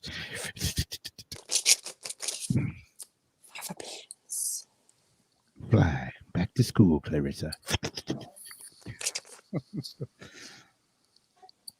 All right. Let's see what the death card has in store for me. Death. The eternal cycle begins here. 'Tis not the end, though I may pass in the night. I get to do my time over, although you may get a fright. Well, I'm coming back to hunt y'all's asses if I die. Anyways. Many pagans believe that death was the beginning of the cycle of life. When you think about it, most people consider the act of birth to be the beginning of the life cycle. We are born, we live, and we die. And depending on your beliefs, you may get to go around again. Instead, pagan cultures see death as the beginning of a whole new adventure. The place where your soul gets to choose where it incarnates, why, and what it wants to experience. Then, and only then, does it get born into a body that lives and eventually dies before returning to ride a new cycle. Halloween is a celebration of death as a part of life. As humans or conscious beings, we know about death, and many are afraid and uncomfortable to talk about it. Halloween illuminates the universal truth that all of us will die, just as all of us were born, so to be fearful of that end process is fairly pointless. Halloween asks instead to make friends with death, just as we seem friendly with birth, and not allow our fears and grief to bring us unnecessary pain. Do not be afraid if you pull the death card, as it simply means that something is falling away, or will do so. You can begin strongly afresh. There is great power in this clearing. If you pull this card at Halloween particularly, this message is stronger, and you should actively celebrate this new beginning. Boom. Well, it's not quite Halloween. It's a little after, but hey, I'll take what I can get. Yeah, that is, death is a weird one. It's something that's going to happen to all of us. It's something that we all deal with at some point in time. And it's still, it's something that affects us deeply, even though, inside that, it's a part of life. But man, this sure does suck sometimes. That it does. Yep. All right. Well, we are at 11. Groovy. Finished up 2:01 a.m. in the morning here for me. So we're going to sign off. And I would say we'll see you Sunday on Paranormal Soup, but we won't because there's no Paranormal Soup on Sunday this week. Jason's got some kind of managers meeting. Yeah, some kind of inventory managers meeting. One of them work-related things that he can't get out of because he's like responsible and shit. Responsible, yeah. He's adulting next Sunday, and sometimes you got to do it. I try to avoid it as much as possible, but sometimes I even get caught up in adulting. So thanks everybody for hanging out with us. Always have a good time when y'all are here, and my bestie Jamie I get to hang out with. So we will catch y'all next week for Weird Wednesday. Until then, stay safe, stay weird. We'll catch you then. Bye-bye.